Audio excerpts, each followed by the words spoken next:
Oi, pessoal, tudo bem? Esse vídeo corresponde à primeira aula. Quem não assistiu àquele vídeo introdutório em que eu falo do nosso plano de aulas, eu recomendo que você retorne e assista primeiro. Eu comentei que a primeira aula já aconteceu de forma presencial. Foi o comentário do vídeo em que o reverendo Heber Campos Júnior está sendo entrevistado. Eu deixei o link lá na descrição do vídeo para você poder assistir. E quem está chegando agora vai ter esse material aqui que se propõe a fazer uma introdução em geral ao assunto, conforme o livro, um dos livros que estou usando aqui como base, o livro do Bruce Waltke, que tem por título Buscando a Vontade de Deus, uma ideia cristã ou pagã. Então, para quem participou da aula presencial, esse material também vai servir como um esclarecimento maior e fica aí de presente para todos vocês. Então, vamos agora dar início à nossa aula, a classe de jovens e adultos, disciplina Vida Cristã, professor Ricardo Lopes. Vamos, então, iniciar. Esse aqui é o livro, como eu comentei com vocês agora há pouco, e daqui a pouco a gente vai ter, inclusive, uma explicação sobre o porquê dessa ilustração aqui na capa. Buscar a vontade de Deus é uma ideia bíblica? Então esse é o ponto principal que ele vai estar trabalhando. A introdução ele faz por meio de alguns exemplos de pessoas e, segundo aquilo que eu entendi, pessoas comuns, exemplos do cotidiano. Ele não faz nenhum juízo de valor, pelo menos não nesse momento. Depois a gente vai ter um parecer dele a respeito desses exemplos, dessas experiências. E sem tom de desprezo, ele fala de uma maneira muito natural, muito tranquila. Quais são os exemplos? Eu vou compartilhar aqui um resumo com vocês. Eu dei o título aqui, Sinais da Coincidência. Foi mais ou menos o que eu compreendi, até para você poder gravar bem o que aconteceu. Então vamos lá. Nesse primeiro exemplo, o autor narra a história de uma pessoa, uma mulher, e várias coincidências começam a acontecer. A primeira delas é que ela está no seu local de trabalho, alguém comenta que está planejando uma viagem de férias, e tem vários folhetos, e essa pessoa compartilha um folheto em que tem lá as Ilhas Marshall. E, ok, o dia segue normalmente. De repente, no noticiário, surge a notícia de uma catástrofe, uma calamidade natural que aconteceu e atingiu onde? Lá, as Ilhas Marshall. As pessoas ali necessitadas de ajuda, de apoio, e ela ficou extremamente sensibilizada em relação a isso e começou a lembrar da mensagem que o pastor visitante na sua igreja trouxe um desafio que os irmãos viessem a ter um envolvimento maior com missões, de maneira mais efetiva, não somente nas contribuições, em orações, mas fazendo, literalmente, indo para o campo missionário. Então, desafiou a todos, foi a visão que ele compreendeu, trouxe aos irmãos, e ela ficou pensando a respeito daquilo, e por duas vezes vieram o nome dessas Ilhas Marshall, e por uma terceira vez ela chega em casa e o marido comenta com ela: puxa, nós perdemos hoje um excelente funcionário, felizmente ele está de mudança e não vai poder nos ajudar mais em nosso escritório. E qual era o nome desse funcionário? Marshall. E aí ela fica pensando, que coincidência, tudo apontando para as Ilhas Marshall, e ela compartilha com seu marido: querido, eu acho que Deus está nos chamando para fazer missões lá nessa ilha.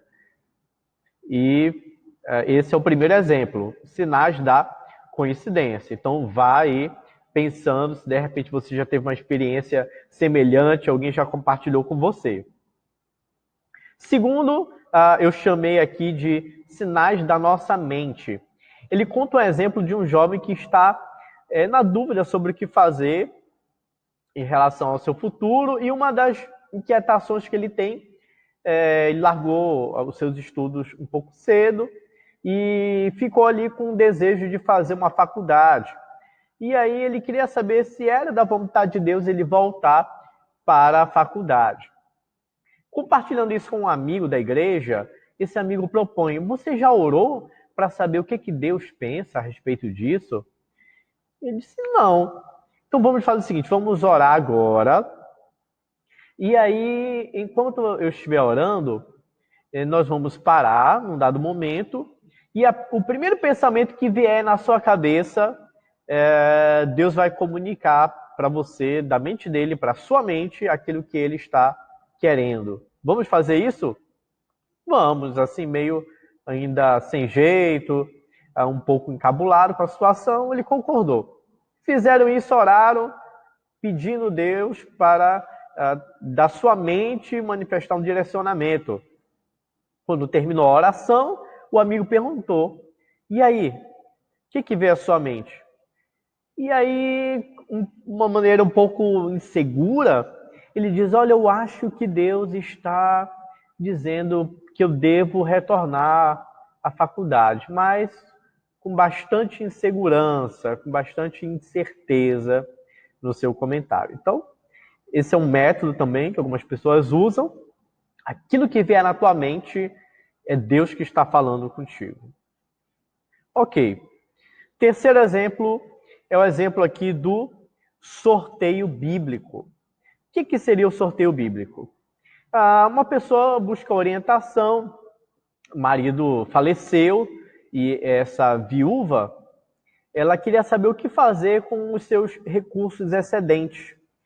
Uma das opções seria ajudar várias igrejas que têm pedido apoio, organizações não governamentais, né, ONGs também, algumas outras pessoas que ela gostaria de ajudar. E ela lembrou também que a faculdade onde ela estudou trabalha com crianças. Tem um trabalho muito bom. E ela queria saber se era da vontade de Deus ela contribuir para aquela faculdade ou para aquelas igrejas, enfim, onde ela deveria aplicar os seus recursos. Então, ela vai até a Bíblia e abre a Bíblia pedindo a Deus que falasse com ela. E, de repente, surge ali um versículo que fala sobre as crianças. Vinde a mim, as crianças. Aquele que não for como uma criança não entrará no reino de Deus. E aí ela entende: eu acredito que Deus está me direcionando a ajudar aquela faculdade que trabalha com crianças, que faz aquele trabalho com crianças. Então, é para lá que eu devo direcionar o meu dinheiro. Então, perceba aqui um versículo que não tem nenhuma relação com a situação que ela está vivenciando, transmite uma outra mensagem dentro de um outro contexto, mas por falar de criança, ela entendeu que ali era um direcionamento de Deus. Então, aqui o nosso terceiro exemplo. E no quarto exemplo que ele cita, eu dei o título aqui de Sinais das Tentativas e Confirmações. Esse aqui é um pouco cômico. Certo jovem, buscando a direção ali da vontade de Deus sobre a moça com qual ele deveria tentar um relacionamento para casar, um jovem cristão, servo de Deus, tudo mais. E aí ele faz o seguinte teste: eu vou ligar para algumas jovens que eu estou interessado, e aquela que eu ligar e der ocupado, então é um sinal de que não é a pessoa para mim, não é da vontade de Deus. Perdi. Alguém chegou primeiro, já está ocupado. Opa, vou mudar. Segunda opção. Liguei e a moça não atendeu. Nesse caso, eu vou esperar e tentar de novo. Se ele ligar, terceira opção. Ligando e a moça atendendo, ou fazendo uma segunda tentativa, depois da primeira tentativa de ligar e a moça não ter atendido, de repente a moça atendeu, então ele poderia compreender como um sinal de que Deus estava confirmando, de fato, aquela moça era alguém com que ele deveria se relacionar. Então, temos aí Quarto sinal, sinal das tentativas e confirmações. Talvez você já tenha ouvido algo parecido. Propõe algo no teu coração, não diga para ninguém, não fala também, porque o diabo ouve. Alguém deu essa recomendação. Só pense e faça um teste com Deus. Se acontecer exatamente como você propôs, então ali Deus vai estar dando um sinal e confirmando a você. Imagine decisões dessa magnitude sobre com quem casar e alguém tomando uma decisão com base nesses métodos. Pense um pouco sobre isso. Vamos seguir. Como você avalia essas experiências? Se aceitamos o fato de que o nosso Pai Celestial nos ama e que somos seus filhos, faz algum sentido que ele esconda a sua vontade de nós, como um truque dos 3 copos?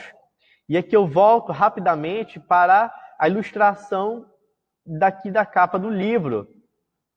Não sei se vocês já viram aqueles ilusionistas, até mesmo algumas pessoas brincando, usam esses 3 copos, coloca uma bolinha, esconde, aí gira rapidamente assim os copos e alguém tenta adivinhar onde está, ou descobrir onde em qual dos 3 copos está a bolinha. Então, ele usa essa ilustração para dizer o seguinte: será que Deus age da mesma forma? Deus tem uma vontade, mas ele está ali escondendo e a gente tem que correr atrás. Será que nesse relacionamento em que Deus ele é nosso Pai e temos uma proximidade agora por meio de Cristo Jesus, é dessa forma que Deus se comunica e se relaciona conosco? Então, ele coloca esse questionamento inicial. E para explorar um pouco mais isso, frequentemente ouvimos frases como: se eu ao menos pudesse descobrir a vontade de Deus. Então parece que Deus ele está brincando ali de se esconder. Então você tem que fazer minha vontade, mas você tem que vir me pegar, descobrir onde é que eu estou e tal. Outra frase: estou orando para descobrir a vontade de Deus para a minha vida. Então, é certo que Deus tem um plano para nós, mas Deus ele sempre vai comunicar qual é esse plano? Felizmente, esses conceitos não harmonizam com as Escrituras, e é o que ele começa a desenvolver a partir daqui. Vontade de Deus, uma expressão enganosa. Bom, ele não está dizendo que é uma expressão falsa, enganosa no sentido de que é uma expressão falsa, que vem nos iludir e tal. Ele está tentando dizer que essa vontade de Deus é uma expressão que traz muitos sentidos consigo, e ela é interpretada de várias formas. Então, por isso, ela é enganosa.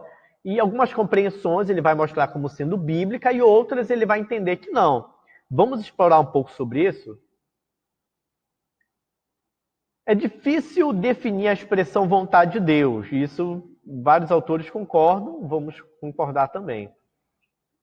Primeiro, pode ser compreendida como decreto de Deus. Por quê?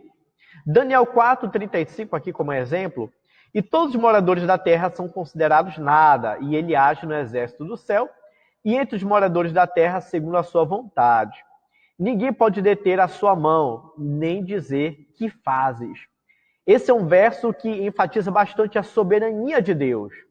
Aquilo que Deus decretou segundo o seu plano eterno, e ele está realizando na história. Então, o decreto de Deus são as coisas que Deus, na sua soberania, determinou desde a eternidade. Observação: lê o livro Tomando Decisões Segundo a Vontade de Deus. É provável que eu faça posteriormente alguns outros vídeos também comentando sobre esse livro que vocês estão vendo aqui embaixo, tá bom? Do reverendo Heber Campos Júnior. Mas, por enquanto, vamos seguir aqui o nosso planejamento. Então, primeira ênfase aqui do significado vontade de Deus é nos decretos de Deus. Segundo lugar, aquilo que agrada ao Senhor. Aquilo que agrada ao Senhor. O que ele quer, o que é propício a ele. Deuteronômio 10:10, aí na segunda parte diz: e também desta vez o Senhor me atendeu e não quis destruí-los. Então aí é uma resposta de uma oração em que Deus ali atende o seu servo e não destrói ali o povo. Foi da vontade do Senhor que Cristo sofresse por nós. Inclusive nessa passagem, nesse capítulo de Isaías, a gente vai ler que ao Pai agradou moê-lo. Ao Pai agradou, a gente vai entender, sacrificar e fazer o Filho sofrer para que nós tivéssemos paz e para que a nossa comunhão fosse restabelecida com Ele. Porém, não seja o que eu quero, mas sim o que tu queres. Então, a oração ali de Jesus, dizendo ao Pai, se possível, passa de mim esse cálice, mas não, contudo, faça a tua vontade acima da minha, não o que eu quero, e sim o que tu queres. Então, expressões que expressam aí o que agrada ao Senhor, aquilo que é propício a Ele. Grande parte de nosso crescimento espiritual se resume em aprender a viver uma vida que seja agradável a Ele. Então, aí um desafio para todos os cristãos e um dos significados aí relacionados à expressão vontade de Deus. Seguindo, vontade de Deus também é uma expressão que pode ser compreendida como providência de Deus, sinônimo da providência de Deus, que nada mais é do que os atos de Deus dentro da sua soberania, dentro do seu plano maior, são as ações de Deus para que o seu plano se cumpra. Então, de um modo geral, isso se encaixa dentro da sua providência. Se Deus quiser, voltarei para vós. Aí uma fala do apóstolo Paulo, interpretando que não sabia exatamente o que ia lhe acontecer. Então, ele entendia que dentro da vontade de Deus, aquilo que viesse a acontecer era a provisão de Deus, era uma ação de Deus. Paulo não sabia os detalhes do futuro. Ele poderia voltar ou não para Éfeso, dependendo de como os acontecimentos transcorreriam. Caso a providência de Deus favorecesse sua ida, então essa seria a vontade de Deus. Se o Senhor quiser, viveremos e faremos isso ou aquilo, recomenda Tiago.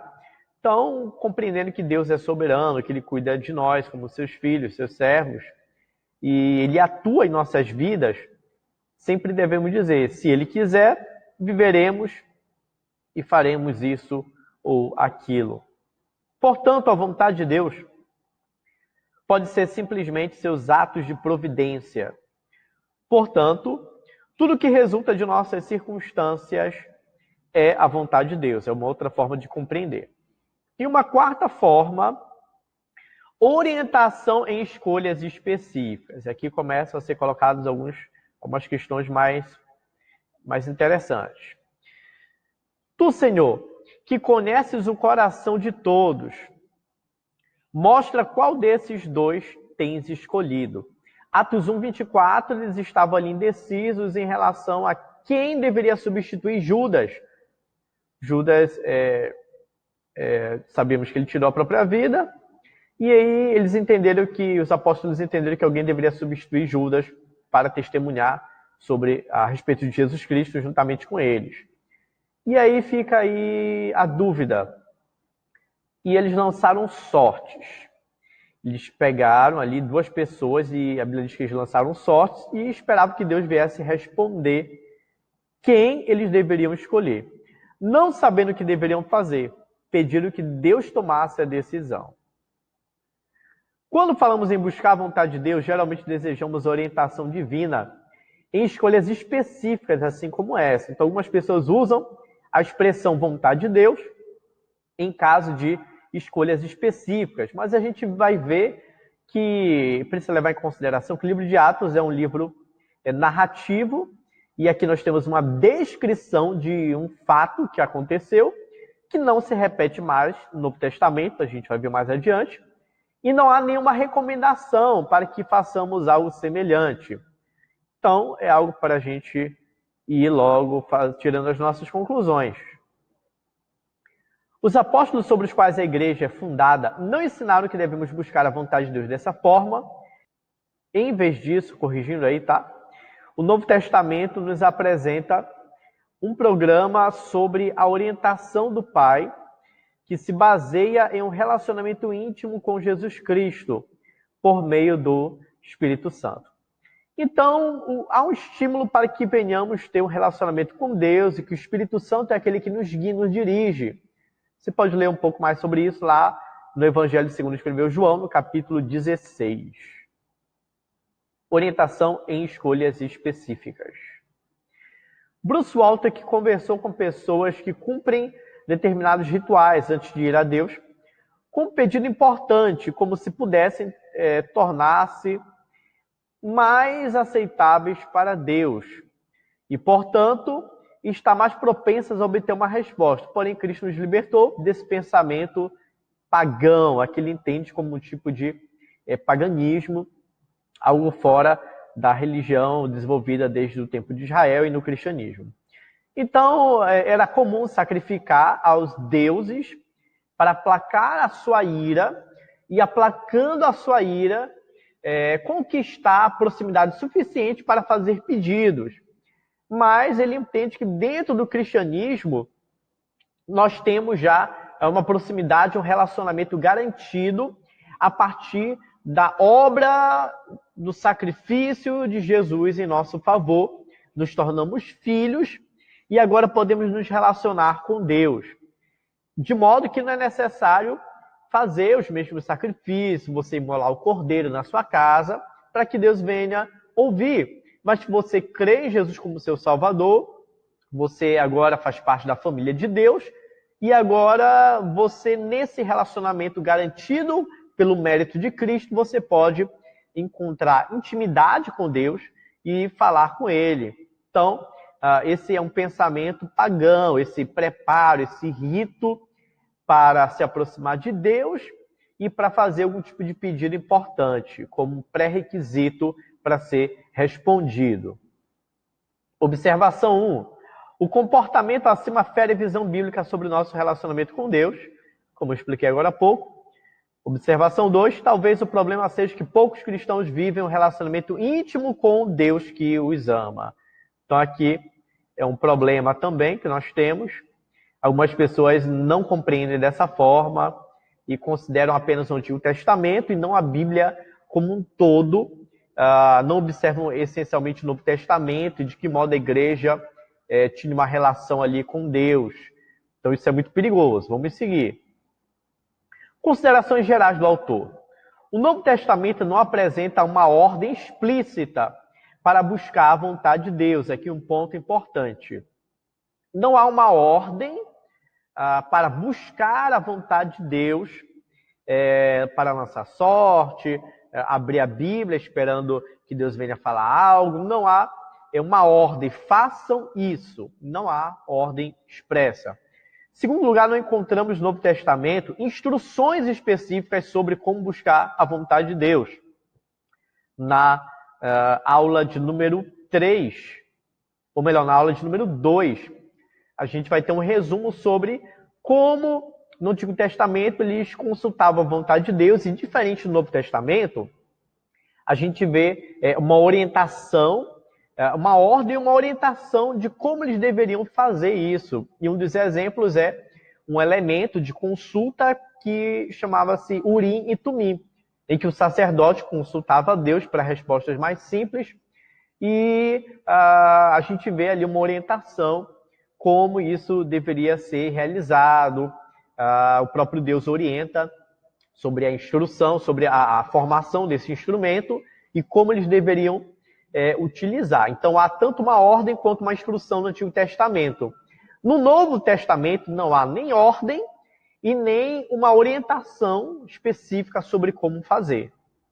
Não há uma fórmula mágica. Aqui ele começa já a mudar o tom e a ser um pouco mais enfático na sua conclusão. Não há uma fórmula mágica oferecida aos cristãos que abrirá uma misteriosa porta de maravilhas. Correção aí, tá repetido. Que abrirá uma misteriosa porta de maravilhas, permitindo-nos obter um vislumbre da vontade do Todo-Poderoso. Então não tem uma fórmula mágica, uma palavra, uma expressão, um método, um rito especial que vamos fazer e Deus vai trazer as respostas, todas as respostas que nós queremos. Não há isso na Bíblia no Novo Testamento. Outras considerações ainda. A Bíblia proíbe a adivinhação pagã. E aí nós podemos ler em Deuteronômio, capítulo 18.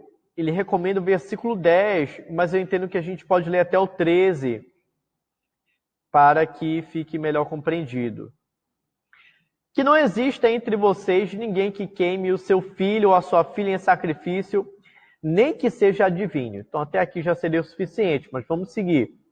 Prognosticador, agoreiro, feiticeiro, encantador, necromante, praticante de magia, ou alguém consulte os mortos, pois todo aquele que faz tal coisa é abominação ao Senhor, e por essas abominações o Senhor, o Deus de vocês, está expulsando esses povos de diante de vocês.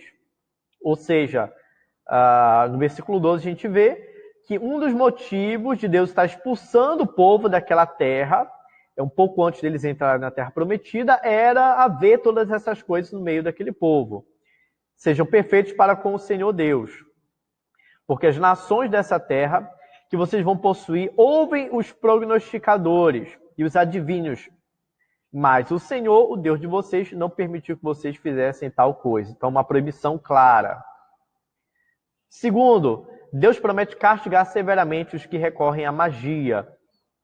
E aqui nós temos alguns versículos em Levítico, previstos já na lei, que eles seriam castigados. Mas eu quero ver aqui primeiro, livro das Crônicas, versos 13 e 14, e a gente vai ver que Saul ele foi punido não só por sua desobediência, mas por quê também? Vamos ver. Assim Saul morreu por causa da transgressão cometida contra o Senhor, por causa da palavra do Senhor, que ele não tinha guardado, então um ato de desobediência, e também porque consultou uma médium, que é também um outro ato de desobediência, mas o texto faz questão de enfatizar essa desobediência específica de Saul, além de outras.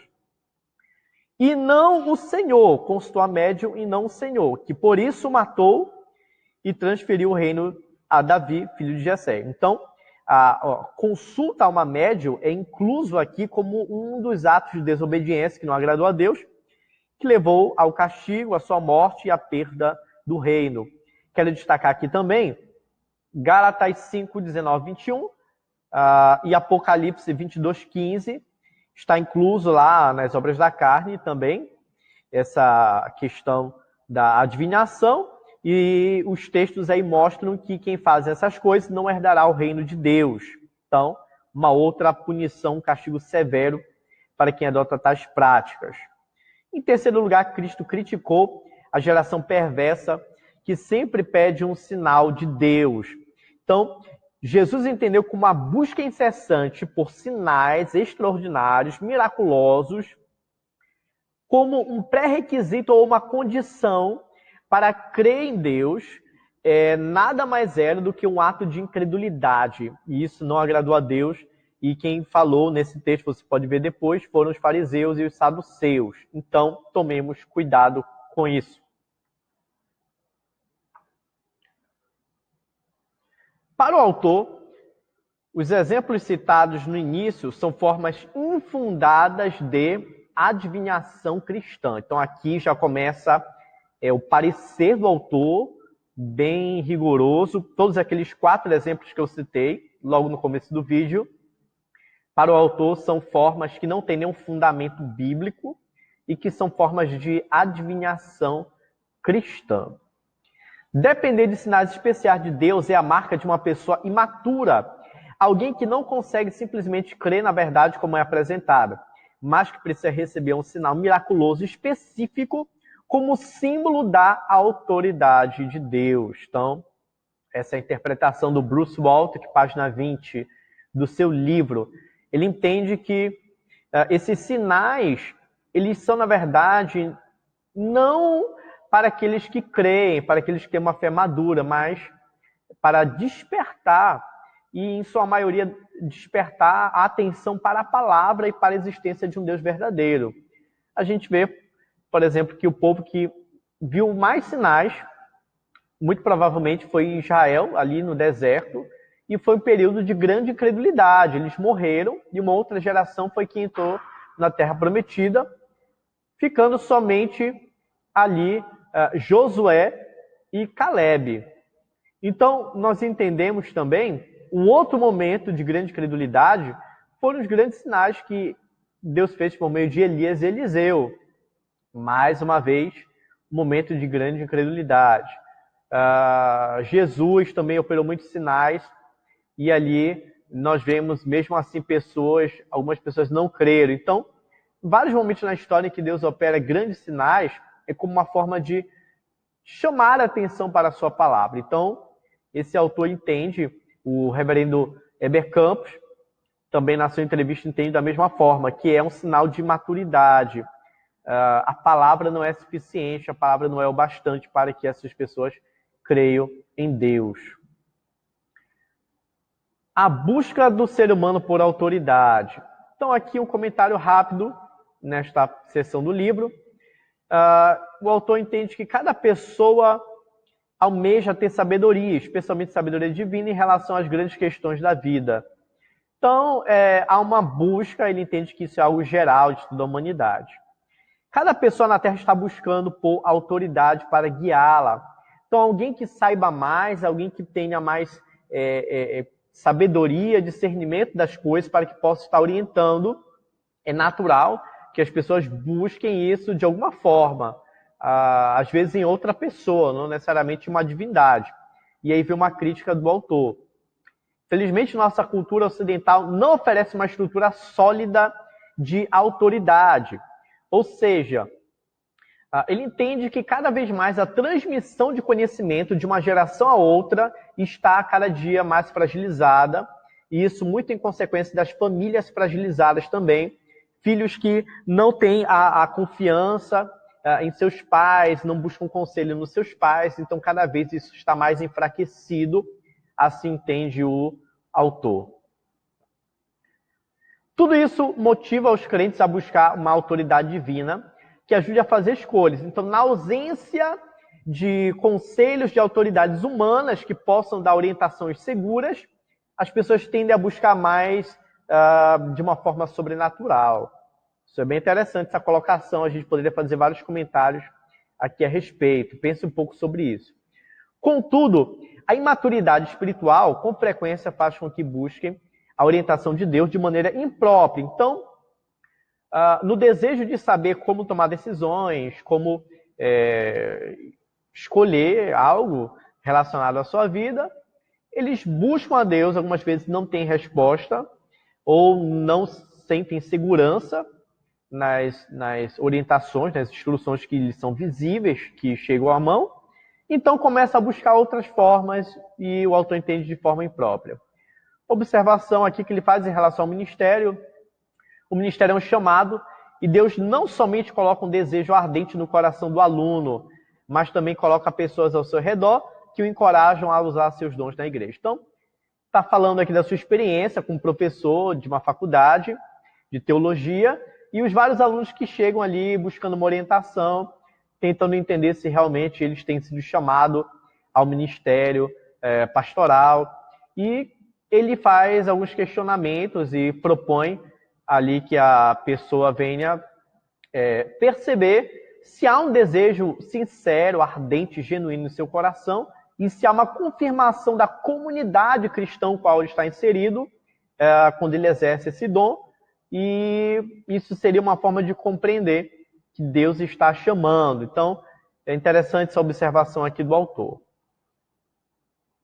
O erro de buscar a vontade de Deus. É que nós chegamos na parte já, nos momentos finais do nosso vídeo, é o ponto conclusivo aqui do autor.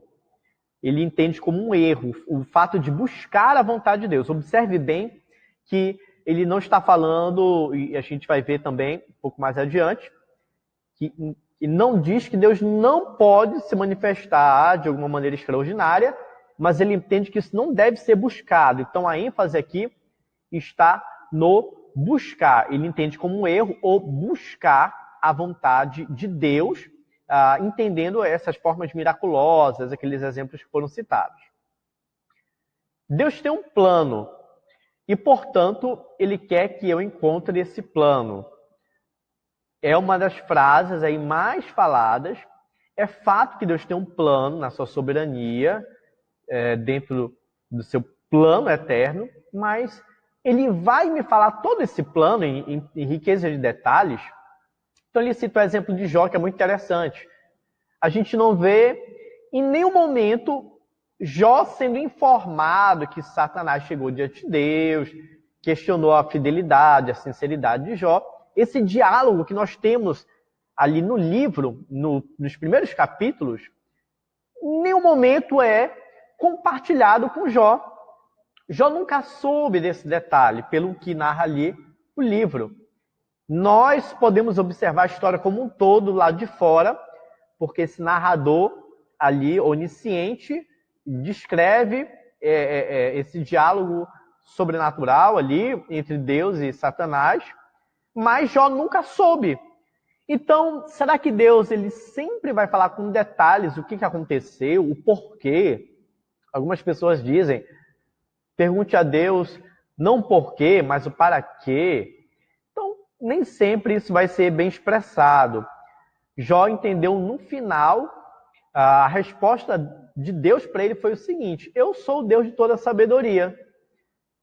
Você não pode discutir comigo, porque você não tem o mesmo nível de poder e de conhecimento que eu tenho.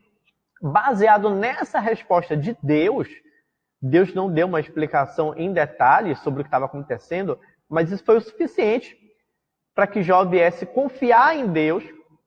Ele se calou, se colocou no seu lugar de servo, se arrependeu de todos os questionamentos e, naquela visão da sabedoria plena de Deus, bem mais ampla da anterior, ele disse: antes eu te conhecia só de ouvir falar, mas agora os meus olhos te veem. Então, não houve uma explicação em detalhes, Deus não falou todo o seu plano, Deus não quis falar todo o seu plano, e isso cabe de exemplo para a gente também. Ele tem um plano, mas não necessariamente ele vai dizer em detalhes qual é esse plano. Quando busco a Deus, baseio-me em meu relacionamento com Ele, não em um sinal especial. Ou seja, quando busco a Deus, eu creio que Ele existe e que Ele ouve os seus filhos. E não estou me baseando em um sinal. Se cair um fogo do céu agora, se acontecer algo extraordinário, então eu entendo que Deus está me ouvindo. Não. Nós cremos que Ele nos ouve, que Ele nos atende quando oramos segundo a sua vontade, e porque a sua palavra nos orienta e nos instrui sobre isso. Então aqui algumas dicas que Ele dá, já abrindo o caminho para aquilo que Ele vai explorar melhor nos capítulos seguintes, e nós vamos explorar aqui também nos próximos vídeos, mais adiante. Examina o chamado de Deus para a minha vida. Quais são as minhas motivações? Quais as inclinações que Deus despertou em meu coração? Onde me encontro com minha caminhada com Cristo? O que Deus está revelando a mim por meio de sua palavra e por meio do seu povo, por meio da igreja? Então, como é que eu entendo as minhas motivações e as inclinações que Deus colocou em meu coração? Como é que eu posso discernir se é algo que Deus está colocando, se não é? Mas aqui algumas dicas, a gente já pode começar a pensar a partir daí, essa forma como o autor entende que devemos fazer. Seguindo, certamente creio que o Senhor nos dá desejos e inclinações, então a gente entende que como coisas boas, mas precisamos examinar nossas motivações que estão por trás deles. Ao criticar o método baseado na intuição, o autor argumenta que esse tipo de raciocínio não requer nenhum tipo de desenvolvimento de caráter. Deus não muda você simplesmente muda de ideia. E isso é algo um pouco estranho. A gente vai entender melhor no outro ponto.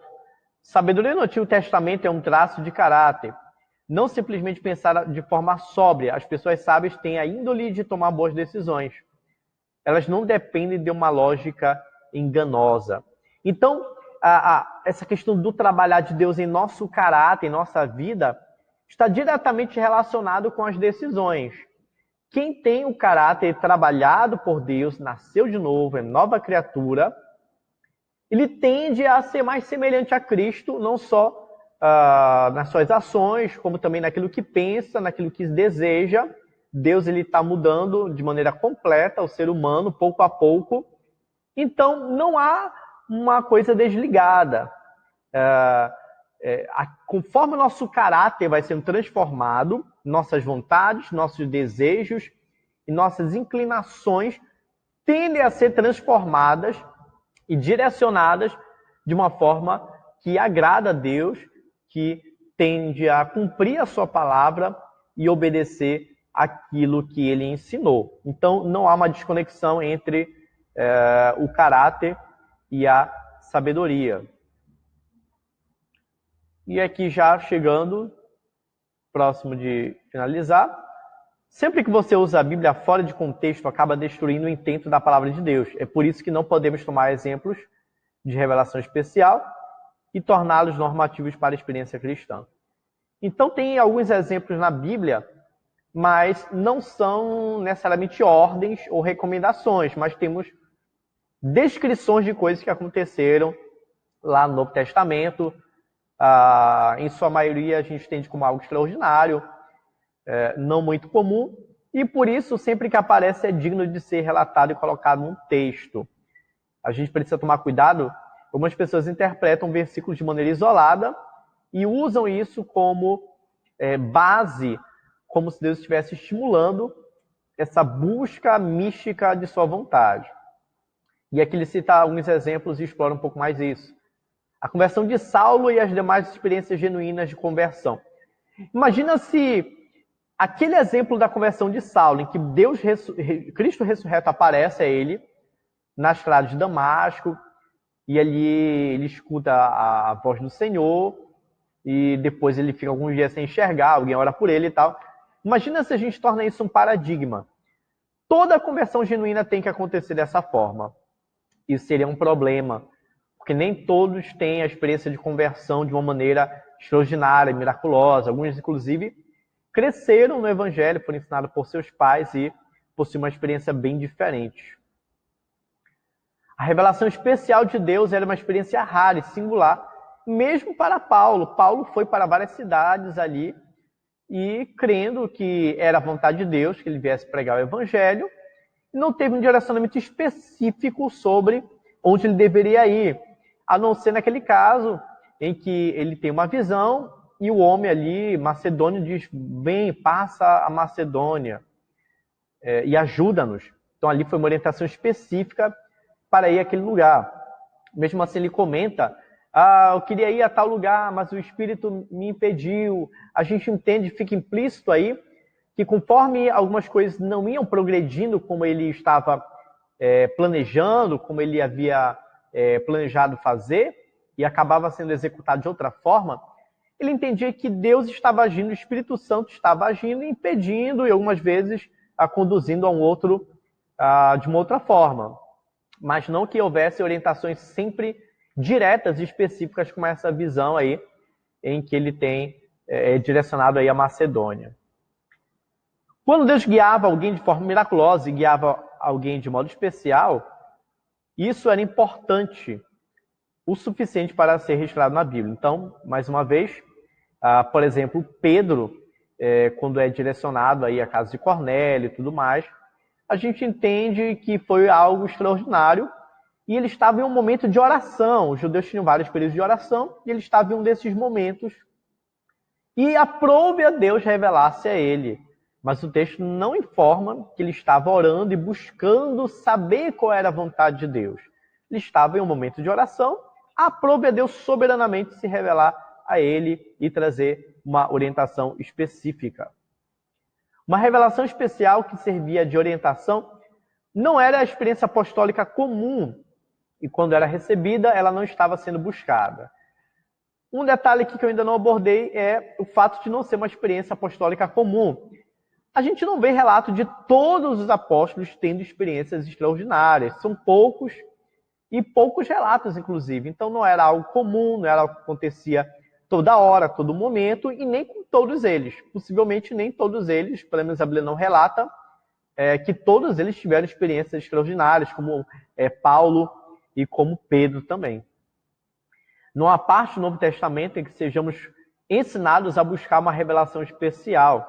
Essa prática pode, na verdade, levar à desobediência, se isso nos levar a negligenciar as oportunidades diárias que a vida nos reserva, a fim de esperar por uma palavra especial do Senhor. Então imagine que eu estou esperando uma palavra especial, um sinal extraordinário de Deus, e pelo fato de não ter este sinal, eu perco uma oportunidade que poderia ser o próprio Deus agindo em meu favor, mas como eu coloquei a condição de só agir mediante uma revelação especial, eu posso estar perdendo uma grande oportunidade. Pense sobre isso também. E para finalizar, uma observação aqui do autor, apesar de toda a sua crítica, tudo aquilo que ele fala de maneira muito enfática, muito pesada em todo o livro, eis a observação. Quero esclarecer que acredito em revelação especial. Creio que muitos estudiosos conservadores não dão espaço para uma intervenção especial de Deus porque não conseguem controlá-la. É uma coisa que a gente não tem muito conhecimento a respeito, fica aí no campo do mistério. Não podemos forçar Deus a falar. Então, ele considera que não devemos buscar. No entanto, ele entende que às vezes ele, no caso Deus, nos surpreende completamente e fala assim mesmo, fala mesmo assim.